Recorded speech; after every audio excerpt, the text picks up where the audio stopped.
Coup de tonnerre, Macron lâche le cornu et protège Rachida Dati. Au cœur du chaos macroniste, alors que le quinquennat agonise, Emmanuel Macron choisit son camp. Pas celui de son Premier ministre, Sébastien Lecornu, qui hurle pour un remaniement rapide. Non, il choisit de couvrir Rachida Dati, cette ministre de la Culture qui s'accroche à son marocain comme à une bouée en pleine tempête municipale.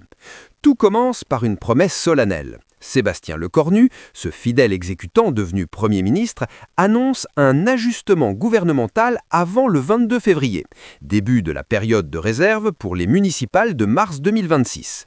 Il somme Rachida Dati de démissionner illico, elle qui brigue la mairie de Paris pour les Républicains, soutenue par le MoDem. Candidature officielle, campagne en feu, conflit d'intérêts criant, la règle est claire, les ministres en lice doivent partir pour ne pas abuser des moyens publics. Lecornu presse, fixe des dates butoirs, organise des dîners à l'Élysée le 20 février pour forcer la main. Résultat ? Rien. Le remaniement est repoussé, au mieux mercredi 25 février, peut-être plus tard. Pourquoi ? Parce que Dati refuse net. Elle traîne les pieds, invoque des dossiers sensibles, la nomination du directeur du Louvre en pleine crise post-cambriolage d'octobre 2025, la sécurisation des musées, et reste vissée rue de Valois. Elle veut faire chier Lecornu jusqu'au bout, c'est la vraie guerre entre eux, lâche un proche de Macron. Elle craint le syndrome Bruno Retailleau. Partir, c'est disparaître. Si elle perd Paris, elle n'aura plus rien. Et Macron, il jubile en coulisses.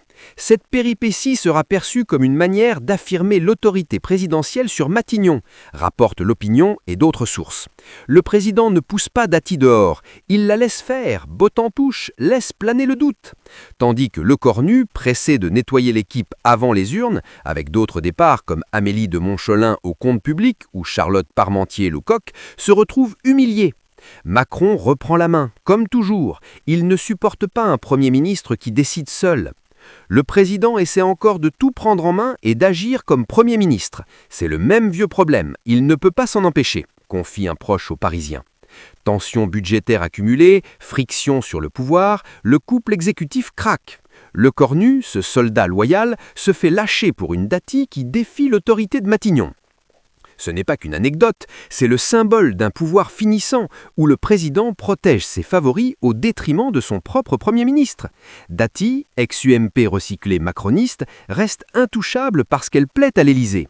Lecornu, qui porte le chapeau des crises quotidiennes, motion de censure du RN en suspens, salon de l'agriculture tendu, se retrouve ridiculisé.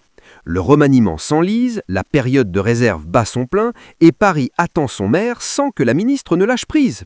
Si ça ne vous donne pas envie de rester aux aguets tous les jours, alors rien ne le fera. Parce que dans ce palais des mensonges, Macron choisit encore, pas la cohérence, pas l'autorité de son gouvernement, mais la protection d'une alliée qui le flatte. Lecornu est lâché, Dati est protégé, et la République, elle regarde impuissante ce cirque qui accélère sa chute.